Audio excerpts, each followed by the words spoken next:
할렐루야, 반갑습니다. 아멘. 네, 오늘은 삶의 지혜라는 말씀 가지고 함께 은혜 나누려고 합니다. MS는요, 삶을 사는 지혜를 이렇게 말하고 있습니다. 그날이 한평생을 통해서 가장 좋은 날이라는 것을 마음속에 깊이 새겨두라.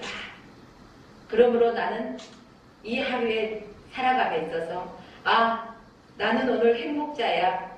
이스라엘이여 너는 행복자로다. 오늘 자기 이름을 부르면서 누구누구야 너는 행복자란다. 이렇게 말씀하세요. 그러므로 우리 하루하루를 살면서 그 삶 자체에서 우리는 지혜를 배워나가야 됩니다. 우리 주님도요 가르쳐 주셨어요. 무엇을 가르쳐 주셨습니까? 우리 주님처럼 세상에 살아가면서 힘들게 어렵게 살아가신 분이 없다는 것입니다. 그런데 우리는 조그만 어려움의 문제에 도달했을 때 왜 나만 이런 고난을 겪지? 왜 나만 이렇게 힘든 삶을 살아가지? 저 사람들은 바라봤을 때 뭐가 저렇게 잘 되는 걸까? 무엇 때문에 잘 되는 걸까? 이런 생각해보지 않으셨어요? 그런데 우리 예수님을 한번 생각해 보세요. 예수님은요, 가난했어요. 그리고 집도 없으셨죠. 여우도 굴이 있고 공중의 새도 거처할 곳이 있었다는 것입니다. 그러나 인자는 머리 들 곳이 없다고 성경에 기록되었습니다. 모아놓은 재산도 없습니다. 우리 같으면 이쯤 되면은 신세 한탄하지 않을까요? 그런데 예수님의 모습 속에서는 그것이 없었죠. 자, 게다가 예수님은요, 주변에 적들이 많았어요. 예수님을 비방하고 또 예수님을 공격하고 예수님을 미워하고 수많은 사람들에게 둘러싸여 있었습니다. 반면에 예수님이 바라볼 때 나의 힘이 되어줄 사람들은 없었다는 것입니다. 여러분들은 인생을 살아가면서 내 주변에 어떤 사람이 많습니까? 힘이 되어줄 사람이 많이 있습니까? 아니면 예수님처럼 내 주변 역시 힘이 되어줄 사람이 없구나. 의지할 사람이 없네.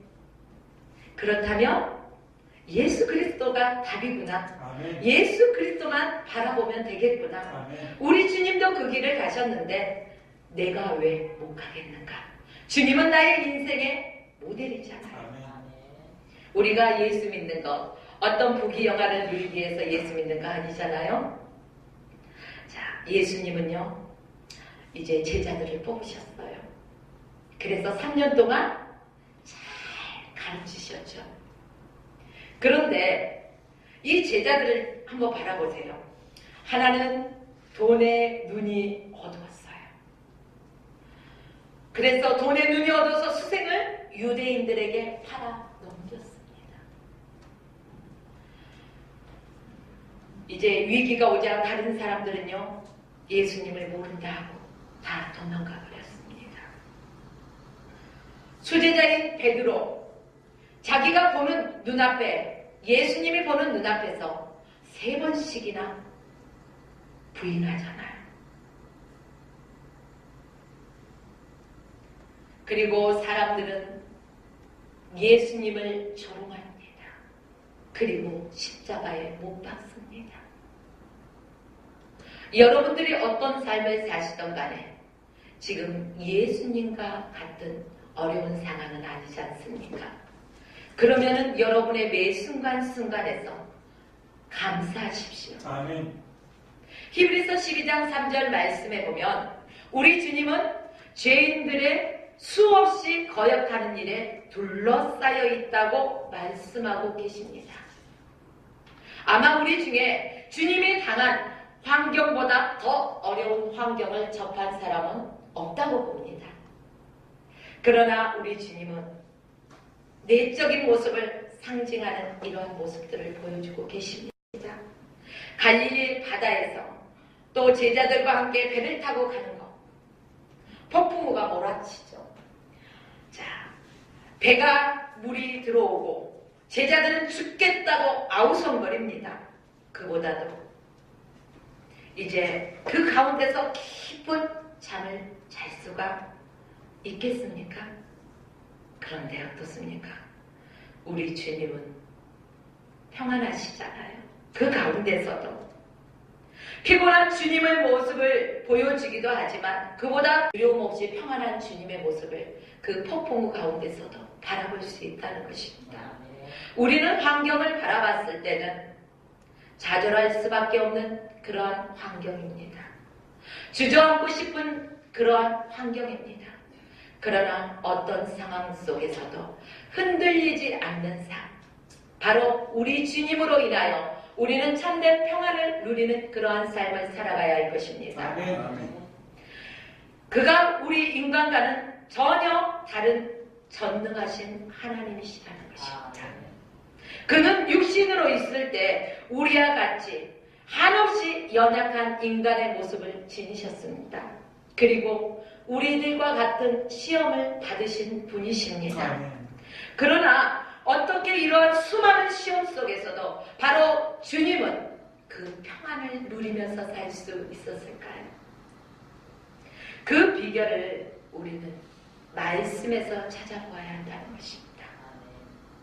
오늘도 우리 주님은 우리에게 삶의 지혜를 가르쳐주고 계십니다. 우리의 오늘이 불행하고 어둡게 만드는 원인이 무엇입니까? 바로 염려가 우리의 삶을 불행하게 만드는 것입니다. 내일 일을 염려하지 말라. 그런데 염려하십니까? 안 하십니까? 대부분의 사람들은 염려로 가득 차 있습니다. 앞으로 생길 것 같은 그 느낌이에요. 내게 현실로 당한 상황도 아닌데 미리 땡겨와서 염려를 한다는 것입니다. 이러한 우리 모습 속에 우리 주님은 염려하지 말라 말씀하십니다. 만일 우리의 삶에 대해서 이 염려라는 것만 제해버린다면 우리의 인생이 아마 해피할 것입니다. 아주 행복할 것입니다. 대부분 오늘 우울하게 하는 것 또한 우리의 염려로 인해서 우울한 삶을 살고 있습니다. 오늘도 여기 오니까 우리 고 대표님 침울한 표정, 왜 그럴까요? 무언가 염려가 있기 때문에 그 낯빛이 밝지 못하다는 것입니다.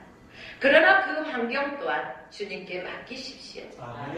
그리고 하나님이 행하실 일들을 기대하십시오. 주님은 우리의 상황들을 너무나 잘 알고 계십니다. 그래서 내일 일은 내일 염려할 것이요 한날 괴로움은 그날에 족하니라 이렇게 말씀하십니다. 내일의 일은 내일의 몫입니다. 그냥 내일까지 생각하지 마십시오. 그냥 오늘 주신 하루에 감사하십시오. 오늘이 상관하고 짊어져야 하는 우리의 삶. 자, 내일의 문제를 내일에 맡길 수 있다면 오늘은 정말 행복해질 것입니다. 복된 한 해를 맞이할 수 있을 것입니다. 대부분 사람들은 한 해가 별로 행복하지 않았어 이렇게 말합니다. 왜 그럴까요? 하루하루가 행복하지 못한 사람은 한 해를 되돌아봐도 행복한 일이 별로 기억에 남지 않습니다. 그러나 내가 오늘 하루하루 매일매일의 삶이 행복하다면 1년의 삶을 10년의 삶을 되돌아본다 할지라도 행복한 자로다 말할 수 있습니다. 내일 당장 찾아올 문제들, 아니 몇 년 뒤에 찾아올 문제들, 그 문제들을 안고 수많은 사람들은 무거운 짐을 등에 지고 쓰러지는 그런 삶을 삽니다. 그러나 우리 주님은 말씀하십니다. 수고하고 무거운 짐진 자들아 다 내게로 오라. 내가 너희를 쉬게 하리라. 우리의 인생에서 주님 없는 삶을 살아간다면 우리는 이렇게 염려하는 삶이 될 수밖에 없지만 우리의 인생 가운데 예수 그리스도가 계시기에 성령 하나님이 나와 함께 하시기에 그분만 믿고 의지한다면 우리의 삶은 염려할 것이 없다는 것입니다. 우리 주님이 폭풍 가운데서도 평안하셨듯이 저와 여러분의 삶 가운데 이러한 평안이 넘치시길 주의 이름으로 축복합니다. 또한 염려는 왜 하지 말라고 할까요? 아무 유익이 없는 무익성이라는 것입니다. 우리에게 유익을 준다면 당연히 염려해야 되겠죠. 그러나 무익하다는 것입니다. 너희 중에 누가 염려함으로 키를 한 자나 더하게 할 수 있느냐? 우리가 염려하는 것들은요, 대부분 우리가 해결할 수 없는 일들을 가지고 염려하고 있다는 것입니다. 자, 걱정은 도리어 내 마음에 무엇을 만듭니까? 병을 만들어요. 나의 근심이 나의 심령을 상하게 하잖아요. 나의 뼈를 상하게 하잖아요. 우리는 아무리 염려해도 그 문제를 해결할 수 없는 무능한 자임을 인정하십시오. 그리고 아버지 앞에 맡기시고 평안한 삶을 누리십시오. 또 염려하지 말아야 될 이유는 하나님이 우리의 아버지라는 사실입니다. 하나님이 어떤 분이십니까? 전지전능하신 분입니다. 못하실 것이 전혀 없으신 분입니다. 그 하나님이 바로 저와 여러분의 하나님이시라는 것입니다. 그러므로 저와 여러분 무엇을 염려하겠습니까? 염려하지 마십시오. 하나님은 우리를 돌보시는 참 아버지십니다. 우리는 그분의 자녀라는 것입니다. 그는 우리를 택하시고 낳으시고 우리를 키우시고 우리를 인도하시는 분이십니다.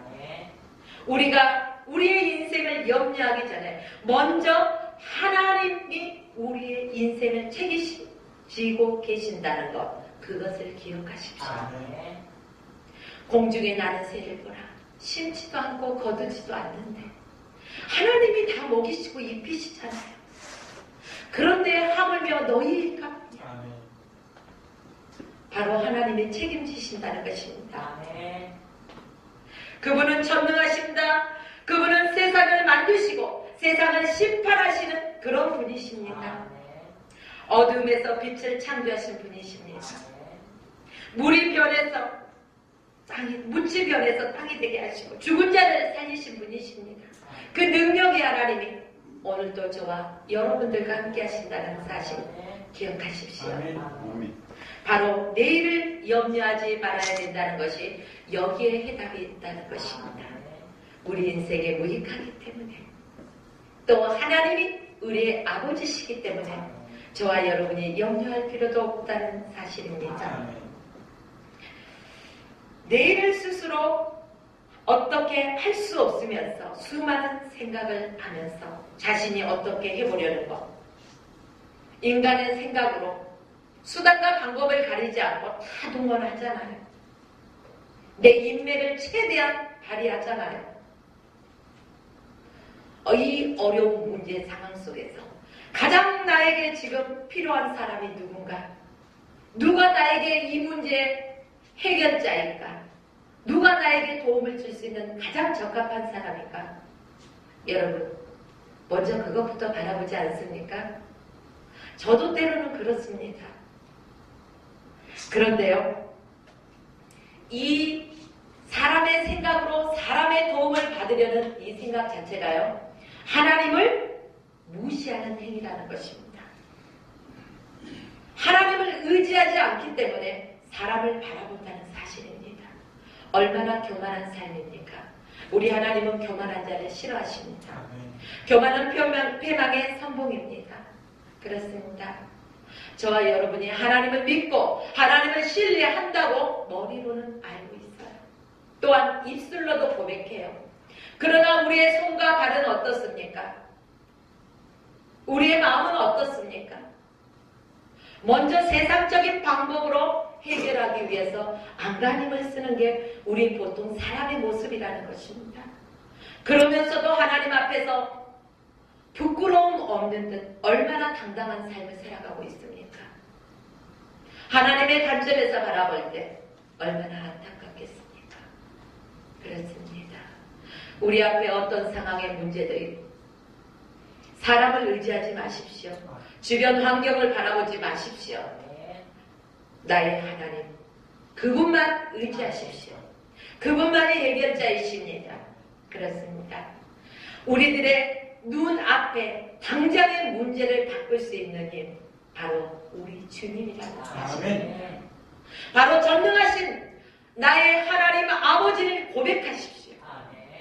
겸손하게 그분 앞에 모든 것을 내려놓으십시오. 그리고 그분 앞에 맡기십시오. 나를 위해서 그분이 친히 일하시겠다는 것입니다. 우리가 맡긴다는 것, 신뢰하지 않는다면요, 맡길 수가 없어요. 내가 여기 계시는 우리 목사님에게 신뢰하지 않는다면 목사님에게 뭘 맡길 수 있겠습니까? 그러나 우리의 관계성에 신뢰가 형성되었을 때는 믿고 맡길 수 있다는 것입니다. 우리가 아버지 앞에 맡기지 못하는 것, 하나님을 믿는다고 말하지만 온전히 그분을 신뢰하지 못한다는 것입니다. 그렇기 때문에 내가 싸우고 고민하고 아파하고 염려한다는 것입니다. 그 속에서 그 문제가 빨리 해결되지 않을 때 하나님 어디 계십니까? 정말 하나님이 살아계시긴 한 겁니까? 얼마나 믿음 없는 언어들을 많이 남발합니까? 그러나 우리의 인간의 방법으로 해결하라고 했을 때는 우리 주님은 바라보고 기다리고 계신다는 사실 또한 잊지 마십시오. 아멘. 주님은 도와주고 싶어요. 아멘. 그러나 우리 주님은 인격적인 주님입니다. 내가 먼저 주님 앞에 아뢰야 된다는 것입니다. 주님, 이 문제의 해결자는 주님이십니다. 아버지께 맡깁니다. 난 주님만을 전폭으로 신뢰합니다. 아멘. 그분께 맡겼을 때는 우리의 심령이 평안하다는 것입니다. 아멘. 우리는 때로는 우리 자신에 관한 중요한 결정사항이 있을 때 사람의 손에 있다고 생각할 때가 순간순간 있다는 것입니다. 사람을 그래서 눈치를 보게 된다는 것입니다. 얼마나 눈치를 빠르게 보는지 그 상황 파악이 그냥 샥 되잖아요. 들어가서 분위기를 보면 그죠? 이게 사람의 눈치를 보기 때문이고 그 속에서 사람의 방법으로 해결하려는 그러한 마음이 있기 때문이라는 것입니다. 또 어떤 사람은 자기 인생을 좌우할 만한 위치에 있을 때 그 사람에게 잘 보일 생각을 합니다. 그리고 뭘 잘할까요? 비비는 걸 참 잘해요. 사람을 의지하는 사람은. 저는 거기에 익숙하지 못해가지고요. 조금 많이 부딪혀요. 어떻게 보면 잘 비비는 거 인간관계에서 약간의 유익은 되겠더라고요. 그러나 우리 하나님을 바라보실 때는 어떨까? 다시 한번 우리의 상태를 한번 재확인했으면 좋겠습니다. 아멘. 시편 127편 1절과 2절 말씀에 보면 하나님이 집을 세우지 아니하시면 세우는 자의 수고가 헛되고 여호와께서 성을 지키지 아니하시면 바수꾼의 경성함이 허사로다. 아멘. 인간이 아무리 창대한 계획을 세울지라도 거기에 하나님이 함께하지 않으시면 헛된 일이라는 것입니다. 아멘. 일을 이루고 이루지 못하는 것이 사람의 손에 달려있지 않다는 것입니다.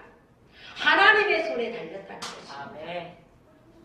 그래서 잠언서 16장 9절 말씀에 보면 사람이 마음으로 자기 길을 계획할지라도 그 걸음을 인도하는 자는 여호와시니라. 아멘. 그렇습니다. 다윗의 목숨이요 사울 왕의 손에 있었습니다. 자, 다윗을 집요하게 사울 왕은 추적합니다. 다윗은요 사울 왕을 잡을 수 있는 기회도 있었고 또 죽일 수 있는 기회도 있었습니다. 그럼에도 불구하고 어떻습니까? 사울 왕의 옷자락만 되잖아요. 부하들은 죽일 수 있는 기회니까 죽여버리기를 원하지 않습니까? 그러나 하나님의 기름 부어 세운 주의 종이기에 하나님 두려워할 줄 알았습니다. 원수 갚는 것이 내게 있지 아니하고 누구께 있어요? 하나님께 있어요.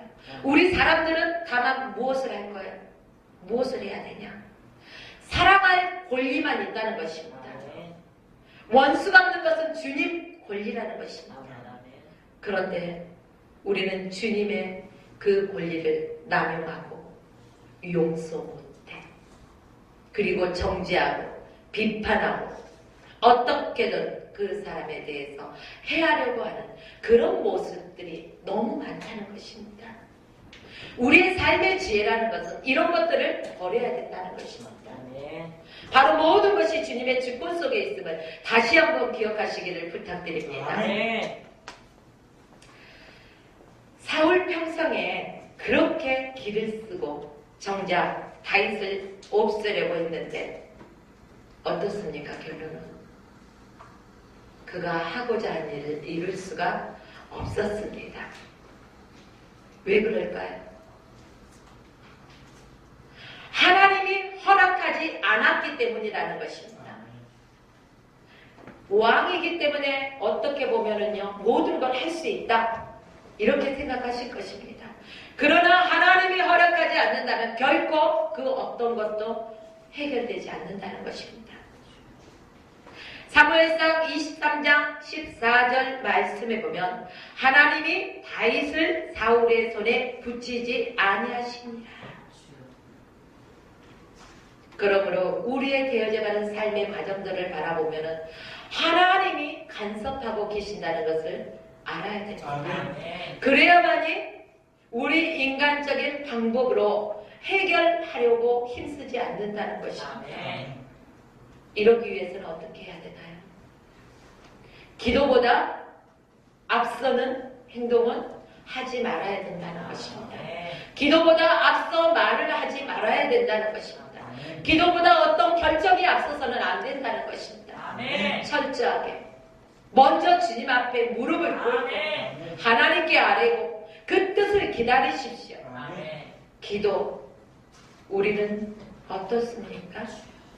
내가 하고 싶은 말들만 하나님 앞에 아뢰고 예수님 이름으로 기도드렸습니다. 아멘. 믿습니다. 가버리잖아요. 아버지께서 말씀을 하려고 하면 우리는 들을 준비가 안 돼 있다는 것입니다. 하늘에요. 자, 전하는 발신자와 수신자가 있습니다. 자, 발신자가 전화를 해서요, 하고 싶은 말만 하고 끊어버려요. 그러면 수신자의 기분은 어떨까요? 무슨 말을 해야 되는데 이미 하려고 할 때 상대방은 벌써 전화 끊어버리는 경향 있잖아요. 참 기본이 안 됐구나. 그렇죠? 하나님 앞에서 기본이 안 된 삶을 살고 있는 게 인간의 모습이라는 거예요. 그러면서 왜 이렇게 응답이 더디냐고. 우리는 기도할 때요, 들을 수 있는 준비가 먼저 되어야 된다는 것입니다. 아버지, 말씀하소서. 내가 듣겠나이다. 그리고 들을 수 있는 시간을 가지십시오. 뭐가 그렇게 급하십니까?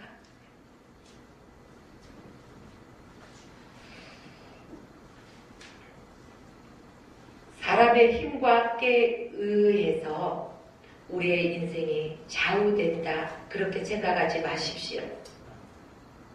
사람의 생각에 의해서 우리의 삶이 결정된다면 우리 안에 평안이 없습니다. 늘 근심과 걱정과 염려, 그것뿐이라는 것입니다. 그러나 하나님이 계시기 때문에, 그분을 의지하기 때문에 저와 여러분의 삶이 평안해야 된다는 것입니다. 우리 주님의 우리의 오른손을 붙드신다는 것입니다. 우리의 주님의 능력의 오른손으로 우리의 손을 붙들고 우리와 함께 하시길. 우리는 주님의 뜻 안에서 형통한 삶을 살아갈 수 있습니다. 아멘. 복된 자의 삶을 살아갈 수가 있습니다. 만일 하나님이 우리를 위안하시면 누가 우리를 대적하리요? 로마서 8장 31절 말씀에 이렇게 기록되었습니다. 하나님이 우리를 위하시는데 그 누가 우리를 대적하겠습니까? 다윗이 하나님을 철저하게 의지했습니다. 그랬더니 죽이려고 아무리 애를 쓴 사울, 그를 대적하지 못하지 않습니까? 바로 하나님의 능력의 손에 붙들린 자의 삶이 이렇다는 것입니다. 그러므로 하나님께서 열면 닫을 자가 없다는 것입니다. 하나님께서 닫으면 반대로 열 자도 없다는 것입니다. 우리의 인생을 하나님이 열어가셔야 된다는 것입니다. 하나님의 손에 의탁하십시오. 그분의 평강 속에서 모든 문제들이 해결되어지길 주의 이름으로 축원합니다. 오늘 살아가는 우리의 삶, 먼저 그 나라와 의를 구하는 것이 하나님의 자녀된 백성의 기본이라는 것입니다. 여러분은 하나님 앞에 무릎 꿇을 때 무엇을 가장 먼저 구하십니까? 오늘 말씀해 보니까 너희는 먼저 그 나라와 의를 위하여 구하라는 것입니다. 그러면 여러분들의 삶 속에서 아버지의 나라와 아버지의 의를 위해서, 아버지의 뜻대로 행하기를 위해서 구하십니까?